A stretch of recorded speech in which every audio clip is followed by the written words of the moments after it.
Bienvenue dans cette vidéo proposée par le réseau Silogos. Nous aimerions partager avec vous notre regard sur les modes de conduite et d'organisation du travail largement répandus, ainsi que leurs effets, notre réflexion sur les possibilités de penser autrement les organisations et les changements qui s'y déroulent, notre conception du développement organisationnel salutogène. Le monde du travail, la société et l'environnement évoluent à un rythme qui dépasse nos possibilités de gestion. Dans de nombreuses organisations, les exigences d'efficience et de performance, l'accessibilité permanente, les modes de management, l'automatisation des tâches ou encore la digitalisation génèrent de grands défis. Ce faisant, les organisations perdent leur raison d'être, les individus leur santé, la société sa cohésion et la nature son équilibre. Une organisation, qu'elle soit entreprise, publique ou privée, est un système vivant. Comme tout être vivant, elle se développe avec une intention. Elle évolue dans un contexte spécifique et croît dans un terreau et un climat plus ou moins favorables. Comme tout être vivant, elle passe par différentes étapes de développement et de maturité. En conséquence, l'organisation est en constante transformation. Une organisation saine se développe. Et une organisation qui se développe génère de la santé à l'intérieur et autour d'elle.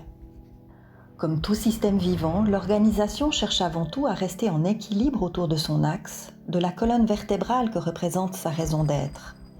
L'organisation va s'ajuster et s'adapter aux exigences et aux changements des contextes dans lesquels elle évolue. Or, il n'y a pas de transformation sans une forme de tension. Celle-ci peut être comprise comme un inconfort, une nécessité, une volonté, une prise de distance, voire une rupture avec ce qui est.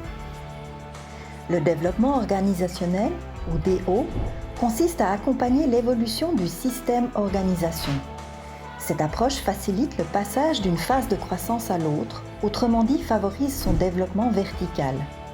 Les modèles sont utilisés pour comprendre et élargir les possibilités d'action, non pour décrire ou prescrire.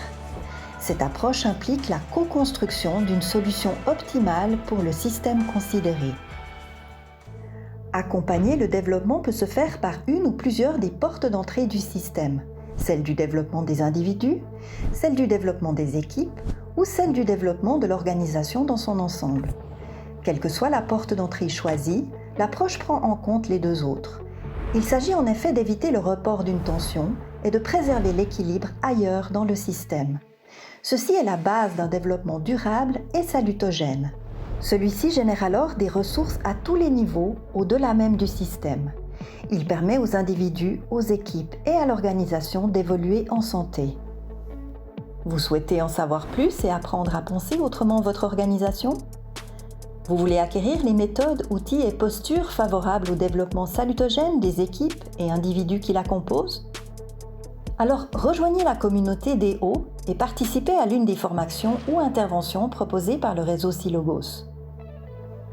Ensemble, changeons de paradigme. Imaginons et appliquons de nouvelles manières de travailler et de gouverner nos organisations.